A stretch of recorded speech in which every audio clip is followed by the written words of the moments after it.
अच्छा सलमान साहब, जिस तरह खालिद क्यूम साहब गल कर रहे हैं बलदियाती इदारियां दी, एक हर जमात शोर पाती जी बलदियाती इदारे होने चाहिए, लेकिन जी हुक्मरान जमात है मौजूदा की गल कर रही है नून लीग की, तो आनिया जानिया है ने, यानी कि खादा पीता कुछ नहीं, गिलास थोड़ा बारह आने, तो की गल है नून लीग की खौफ पिया है बलदियाती इंतखाबात तो? देखो पहली गल तो है कि सिर्फ नून लीग को खौफ नहीं गा, सारिया सियासी जमात ਜਿਹੜੀਆਂ मुख्तलिफ सूबे के इकतदार च ने उन्होंने लोकल गवर्नमेंट के निज़ाम तो खौफ है। पहली गल इस वास्ते चारों सूबे के इस वक्त जो मौजूदा लोकल गवर्नमेंट सिस्टम है, जिहदे पंजाब के तो है ही नहीं, लेकिन बाकी सूबे के भी कोई अच्छी सूरत हाल नहीं की लोकल गवर्नमेंट की बारे में। एक वजह है इन्होंने गल की ना अपना चौधरी साहब ने कि तुहानूं याद होएगा कि शाह महमूद कुरैशी ने कौमी असैम्बली तो रिजाइन दे के डिस्ट्रिक्ट नाज़म तक इलैक्शन लड़े, राना हयात ने कसूर तो कौमी असैम्बली सीट दे के, अच्छा ਇਹਦਾ मतलब ऐसी को नजर आया कि फंड सारा उठेगा। ये खराबी पैदा की सी जनरल ज़ियाउल-हक साहब ने 1985 के गैर जमाती इंतखाबात की सूरत में कि अरकान कौमी असैम्बली और सूबाई असैम्बलियां नूं तरक्याती फंड दो और उन्होंने अपनी हमायत च लैके आओ। अच्छा हुण मैं अगली गल करना, मैं छोटी छोटी गल्लां ने मौजूदा पंजाब की कर रही है, कोई मैटर नहीं करता। जनरल मुशर्रफ का जो सिस्टम सी ना उसकी खूबी सी वो चारों सूबे के यकसा निज़ाम सी, चारों सूबे के यकसा निज़ाम से। हुण 18वीं तरमीम के बाद तो तुसीं कह दिता सूबे अपनी अपनी मर्जी का निज़ाम बनाओ, वो सूबे अपनी मर्जी का निज़ाम नहीं बना रहे, यानी एक पासे जमाती इंतखाबात, एक पासे गैर जमाती इंतखाबात, एक पासे बराह रास्त इलैक्शन, एक पासे इन बराह रास्त इलैक्शन नहीं, एक पासे इलैक्शन नहीं कराना, एक पासे इलैक्शन करा देना, एक पासे ब्यूरोक्रेसी को मजबूत करना है, अच्छा एक पासे कंपनियों के जरिए अथॉरिटियों के जरिए सूबा चलाना है, एक पासे कहना नहीं आवाम के मुंतखब नुमाइंदे चलाएंगे। मैं समझना वा सानू साडा जिहड़ा कानून आईन पाकिस्तान है ना 1973 का, रिजवान साहब ये कॉन्स्टिट्यूशनल लकूना है। ਜਦੋਂ ਤੀਕਰ ਤੁਸੀਂ ਇੱਕ ਕਨਸਟੀਟਿਊਸ਼ਨਲ ਰਿਫਾਰਮਸ नहीं करोगे वफाकी सत्ता के उत्ते और एक कॉन्स्टिट्यूशनल कवर नहीं दोगे लोकल गवर्नमेंट को और सूबे को पाबंद नहीं करोगे, इस फ्रेमवर्क के बैठ के एक नैशनल फ्रेमवर्क जो तुहानू डिजाइन करना पेगा कि चारों सूबे इस फ्रेमवर्क के बैठ के लोकल गवर्नमेंट का सिस्टम लैके आएंगे ताकि इसकी कंटिन्यूटी रहे। ऐ ना हो कि 2015 इलैक्शन होया तो उस बाद इलैक्शन नहीं हो रहा और हुण भी इलैक्शन नहीं होना। मैं तुहानू दस दियां इलैक्शन इन्होंने पंजाब गवर्नमेंट ने नहीं कराना, इस वास्ते कंटिन्यूएशन वास्ते तुहानू आर्टिकल 140A जिहड़ा है ਉਹਦੇ अंदर अमेंडमेंट करनी पेगी। जिस तरह कौमी असैम्बली और सूबाई असैम्बलियां खत्म होंदियां ने तो 90 दिन के अंदर अंदर फौरी तौर पर इलैक्शन कराने होंगे ने, इसी तरह तुहानू यह कहना पेगा कि जैसे ही लोकल गवर्नमेंट का निज़ाम खत्म होता है विदिन 120 डेज जो इलैक्शन होएगा। और दूजे नंबर के उत्ते इन्हां दी मुद्दत जिहड़ी है वो 4 साल और या 5 साल जी रखी है कौमी असैम्बली और सूबाई असैम्बली के ना रखी जाए।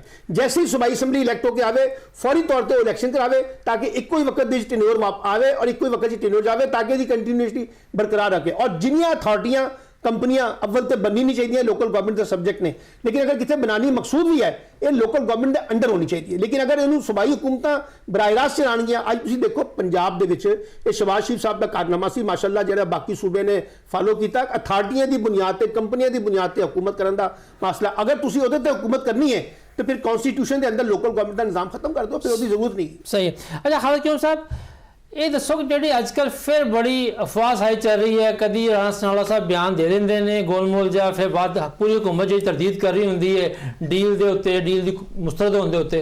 क्या कोई डील की पेशकश माजी वाकई हुई और क्या हुण भी कोई डील की गल हो रही? अच्छा देखो रिजवान साहब ये कोई शक नहीं कि सियासत दे विच पेशरफ जिहड़ी है वो पहले भी हुई इस हवाले नाल, हुण भी पेशरफ्त हुई, लेकिन असी इनू उस तरह डील नहीं कह सकते।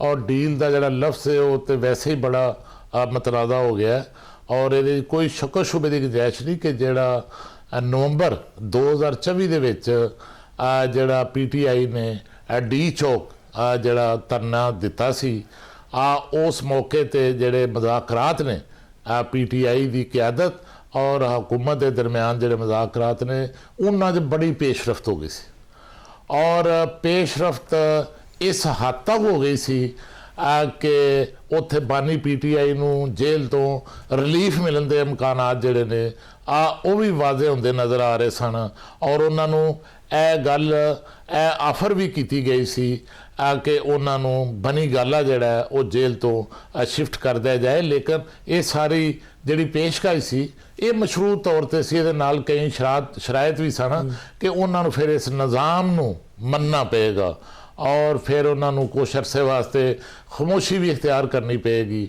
और एक स्टेज ते जिहड़ी पेशकश सी और बानी PTI जिहड़े ने वो तैयार भी हो गए सन, लेकिन इस PTI दे विच दो खवातीन जिहड़ियां एक खतून ਜਿਹੜੀ ਬਾਨੀ PTI ਦੀ ਅਹਿਲੀਆ ਨੇ ਜਿਹੜੀਆਂ ਜੇਲ੍ਹ ਦੇ ਅੰਦਰ ਨੇ, ਔਰ ਦੂਸਰੀ ਜਿਹੜੀ ਖਤੂਨ ਹੈ ਬਾਨੀ PTI ਦੀ ਮਸ਼ੀਰਾ ਜਿਹੜੀ ਜੇਲ੍ਹ ਤੋਂ ਬਾਹਰ ਹੈ।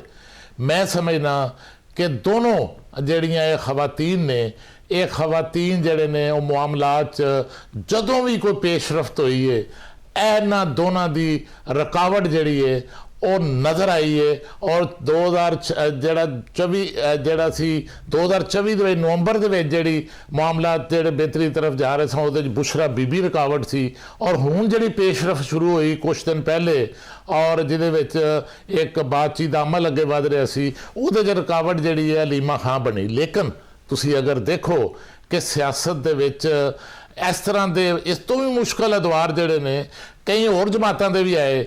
ਜਦੋਂ ਦੇਖੋ ਜ਼ੁਲਫਕਾਰ ਅਲੀ ਭੁੱਟੋ ਪੀਪਲਸ ਪਾਰਟੀ ਦੇ ਬਾਨੀ ਜਿਹੜੇ ਨੇ, ਉਹਨਾਂ ਨੂੰ ਜਦੋਂ ਜਿਹੜਾ ਉਹ ਫਾਂਸੀ ਦਿੱਤੀ ਗਈ, ਔਰ ਉਹਦੇ ਨਤੀਜੇ 'ਚ ਦੋ ਜਿਹੜੀਆਂ ਖਵਾਤੀਨ ਸਨ, ਬੇਗਮ ਨੁਸਰਤ ਭੁੱਟੋ ਔਰ ਉਹਨਾਂ ਦੀ ਬੇਟੀ ਮੁਹਤਰਮਾ ਬੇਨਜ਼ੀਰ ਭੁੱਟੋ, ਉਹਨਾਂ ਸਿਆਸੀ ਅੰਦਾਜ਼ ਨਾਲ ਚੀਜ਼ਾਂ ਨੂੰ ਦੇਖਿਆ, ਔਰ ਜਿਨ੍ਹਾਂ ਨੂੰ ਉਹ ਸਮਝਦੇ ਸਨ ਕਿ ਕੌਮੀ ਇਤਿਹਾਦ ਦੀ ਕਿਆਦਤ ਜਿਹੜੀ ਹੈ, ਉਹ ਜਿਹੜੀ ਕਿਆਦਤ ਜ਼ਿੰਮੇਦਾਰ ਹੈ ਜ਼ੁਲਫਕਾਰ ਅਲੀ ਭੁੱਟੋ ਨੂੰ ਫਾਂਸੀ ਦਿਲਵਾਉਣ ਦੀ, ਉਸ ਕਿਆਦਤ ਦੇ ਨਾਲ ਵੀ ਉਹ ਬੈਠ ਕੇ ਫਿਰ ਉਹਨਾਂ ਨੂੰ ਨਾਲ ਜੋੜਿਆ, ਔਰ ਫਿਰ ਉਹਦੇ ਨਤੀਜੇ 'ਚ MRD ਜਿਹੜੀ ਹੈ ਉਹਦੀ ਮੂਵਮੈਂਟ ਸ਼ੁਰੂ ਕੀਤੀ, ਔਰ ਉਹਦੇ ਨਤੀਜੇ ਨਿਕਲੇ ਕਿ 1985 ਦੇ ਜਿਹੜੇ ਗੈਰ ਜਮਾਤੀ ਇਲੈਕਸ਼ਨ ਸਨ ਉਹ ਹੋਏ।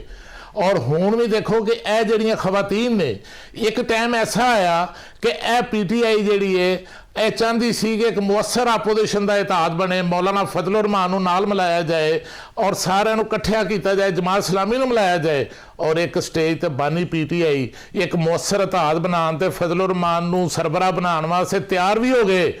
ਲੇਕਿਨ ਫਿਰ ਉਹਦੇ 'ਚ ਰੁਕਾਵਟ ਜਿਹੜੀ ਹੈ ਨਾ, ਇਹ ਦੋਵੇਂ ਖਵਾਤੀਨ ਬਣੀਆਂ। ਇਹਨਾਂ ਕਿਹਾ ਕਿ ਸਾਨੂੰ ਜਿਹੜਾ ਮੌਲਾਨਾ ਫਜ਼ਲੁਰ ਰਹਿਮਾਨ ਦੀ ਜ਼ਰੂਰਤ ਨਹੀਂ, ਤੁਸੀਂ ਖਾਨ ਸਾਹਿਬ ਤੁਸੀਂ ਖੁਦ ਹੀ ਬਹੁਤ ਮਕਬੂਲ ਲੋਕ ਹੋ, ਮੁਲਕ ਦੇ ਆਵਾਮ ਤੁਹਾਡੇ ਨਾਲ ਨੇ, ਲੱਖਾਂ ਲੋਕ ਤੁਹਾਡੇ ਨਾਲ ਨਿਕਲਣ ਨੂੰ ਤਿਆਰ ਨੇ।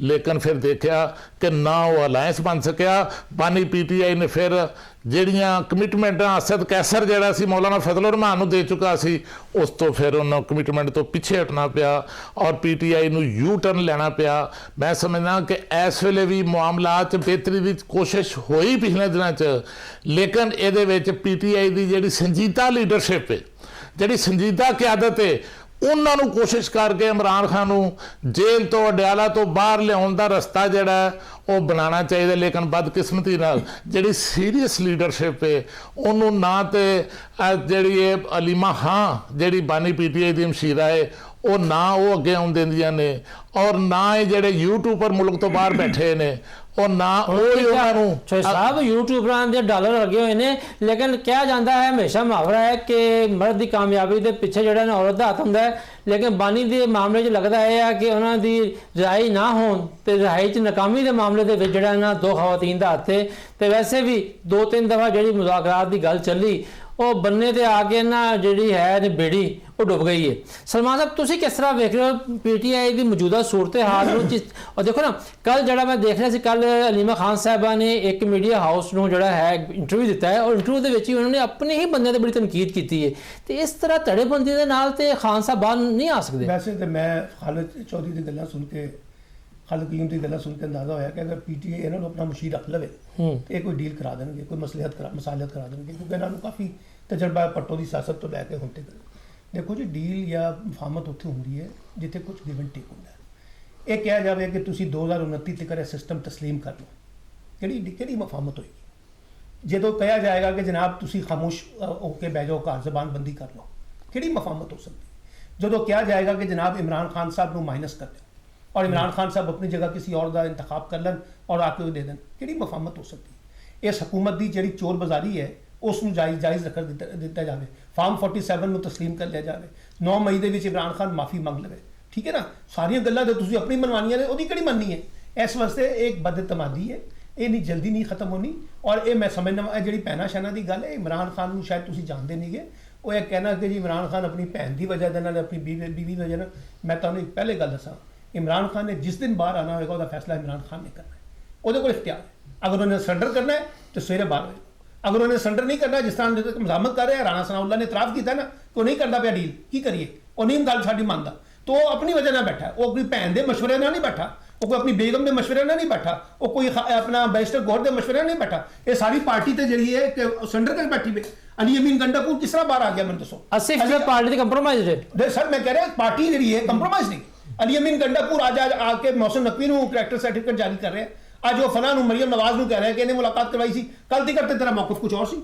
ਕੱਲ ਤੇ ਤੂੰ 26 ਨਵੰਬਰ ਦੇ ਵਾਕਿਆਤ ਦੀ ਸਾਰੀ ਜ਼ਿੰਮੇਵਾਰੀ ਮੌਸਮ ਨਕਵੀ ਨੇ ਪਾਉਂਦਾ ਸੀ। ਇਸ ਵਾਸਤੇ ਇਹ ਪਾਰਟੀ ਜਿਹੜੀ ਹੈ ਇਸ ਵਕਤ ਵਿਖੀ ਹੋਈ ਹੈ। ਇਸ ਪਾਰਟੀ ਤਕਸੀਮ ਹੈ, ਕੋਈ ਮੁxtਲਿਫ ਗਰੁੱਪਾਂ 'ਚ ਉਹਦਾ ਨੁਕਸਾਨ ਹੋ ਰਿਹਾ ਹੈ। ਇਮਰਾਨ ਖਾਨ ਦਾ ਕਮਿਊਨੀਕੇਸ਼ਨ ਚੈਨਲ ਇਸ ਵਕਤ ਸਿਰਫ ਇੱਕੋ ਹੀ ਹੈ, ਉਹਦੀ ਭੈਣ ਅਲੀਮਾ ਖਾਨ ਹੈ। ਉਹ ਉਹਨਾਂ ਨੇ ਹਕੂਮਤ ਨੇ ਬੰਦ ਕਰਤਾ। ਹਕੂਮਤ ਨੂੰ ਚੰਗੀ ਤਰ੍ਹਾਂ ਪਤਾ ਹੈ ਕਿ ਜਿਹੜੀ ਅਸਲ ਗੱਲ ਆਏਗੀ ਨਾ ਇਮਰਾਨ ਖਾਨ ਦੀ ਬਾਹਰ ਉਹਦੀ ਭੈਣ ਦੇ ਜ਼ਰੀਏ ਆਣੀ ਹੈ। ਇਸ ਵਾਸਤੇ ਉਹ ਮੁਲਾਕਾਤਾਂ ਦੇ ਉੱਤੇ ਪਾਬੰਦੀ ਹੈ ਔਰ ਪਾਬੰਦੀ ਹਲੇ ਰਹੇਗੀ। ਬਲਕਿ ਹੁਣ ਤੇ ਇਹ ਕਿਹਾ ਜਾ ਰਿਹਾ ਹੈ ਕਿ ਬੁਸ਼ਰਾ ਬੀਬੀ ਦੇ ਨਾਲ ਵੀ ਜਿਹੜੀ ਇਮਰਾਨ ਖਾਨ ਦੀ ਮੁਲਾਕਾਤਾਂ ਨੇ ਉਹਨੂੰ ਵੀ ਬੈਨ ਕੀਤਾ ਜਾਏਗਾ ਤਾਂ ਕਿ ਉਹਦੀ ਗੁਫ਼ਤਗੂ ਸੁਣਾ ਸਾਡਾ ਵੇਲਾ ਘੱਟ ਹੈ। ਆਖਰੀ ਸਵਾਲ ਮੇਰਾ ਤੁਹਾਡਾ ਕੋਈ ਕੁਐਸਚਨ ਕਿ ਸੁਹੇਲ ਅਫਰੀਦੀ ਸਾਹਿਬ ਜਿਹੜੇ ਸਕੀਮ KPK ਨੇ ਉਹਨਾਂ ਦਾ ਮੁਸਤਕਬਲ ਕੀ ਹੈ, ਕਿਉਂਕਿ ਉਹ ਵੀ ਬੜੇ ਅੱਜ ਕੱਲ੍ਹ ਬਹਿਤਮਾਮ ਦੇ ਨਾਲ ਟਿਕਟੌਕ ਵੀਡੀਓਜ਼ ਤੇ ਤਸਵੀਰਾਂ ਬਣਾ ਰਹੇ ਨੇ। ਸਰ ਦੇਖੋ ਮੁਸਤਕਬਲ ਕੀ ਹੈ ਉਹਨਾਂ ਵਾਸਤੇ ਕਿਹਾ ਜਾ ਰਿਹਾ ਕਿ ਜੀ ਉਹ ਇੱਕ ਜਿਹੜਾ ਹੈ ਨਾ 9 ਮਈ ਦੇ ਵਾਕਿਆਤ ਦੇ ਵਿੱਚ ਮੁਲਵਸ ਨੇ। ਅਗਰ ਹੁਕੂਮਤ ਨੇ ਉਹਨਾਂ ਨੂੰ ਡਿਸਕੁਆਲੀਫਾਈ ਕਰਨਾ ਹੋਏਗਾ ਤਾਂ ਉਹਦੇ ਵਾਸਤੇ ਹੁਕੂਮਤ ਸਭ ਕੁਝ ਕਰ ਸਕਦੀ ਹੈ। ਅੱਜ ਕੱਲ੍ਹ ਦੇ ਪਾਕਿਸਤਾਨ ਦੇ ਵਿੱਚ ਤਾਕਤਵਰ ਲੋਕਾਂ ਕੋਲ ਸਭ ਕੁਝ ਹੈਗਾ ਤਾਂ ਉਹ ਕੀਤਾ ਜਾ ਸਕਦਾ ਹੈ। ਔਰ ਅਲੀ ਅਮੀਨ ਗੰਡਾਪੁਰ ਨੂੰ ਮੈਦਾਨ 'ਚ ਉਤਾਰਨ ਦਾ ਮਕਸਦ ਕੀ ਹੈ ਸਿਵਾਏ ਸੁਹੇਲ ਅਫਰੀਦੀ ਦੇ ਖਿਲਾਫ ਉਹਨੂੰ ਇਸਤੇਮਾਲ ਕਰਨ ਦੇ ਇਲਾਵਾ? ਔਰ ਤਾਂ ਮੈਨੂੰ ਕੁਝ ਨਜ਼ਰ ਨਹੀਂ ਆ ਰਿਹਾ ਜੀ